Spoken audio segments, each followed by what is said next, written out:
केंद्रीय निवडणूक आयोगाची थोड्याच वेळात पत्रकार परिषद। आसाम, पश्चिम बंगाल, केरळ, तमिळनाडू आणि पुदुच्चेरीमधील निवडणुकांची घोषणा होण्याची शक्यता। राहुरी आणि बारामती पोटनिवडणुकीचीही घोषणा शक्य।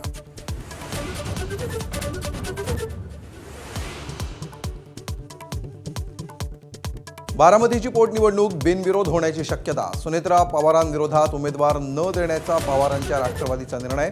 राहुरीतून प्राजक्त तनपुरे निवडून लढण्यासाठी इच्छुक।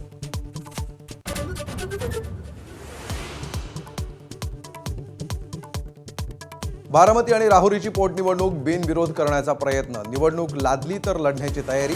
मुख्यमंत्री फडणवीसांचं वक्तव्य।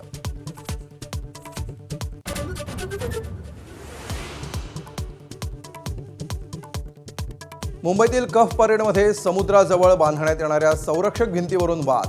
स्थानिक मच्छीमार आणि कफ परेड रेसिडेंट असोसिएशन आमने सामने।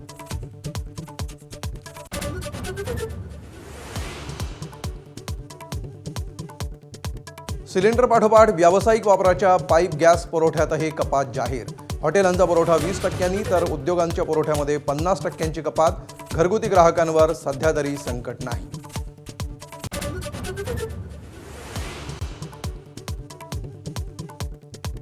आखाती देशातील युद्धाचा आज 16वा दिवस।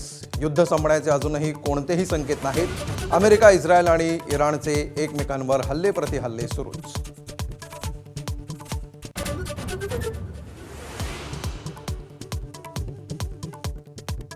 मोश्तबा खामेनींबाबत राष्ट्राध्यक्ष डोनाल्ड ट्रम्प यांचा मोठा दावा।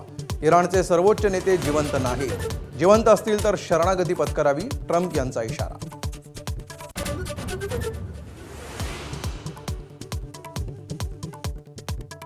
होर्मुझच्या सामुद्रधुनीत भारताची 28 ते 30 मालवाहू जहाजं अडकली। जहाजावर 677 पेक्षा जास्त भारतीय खलाशी। भारत सरकार जहाजांवर लक्ष ठेवून।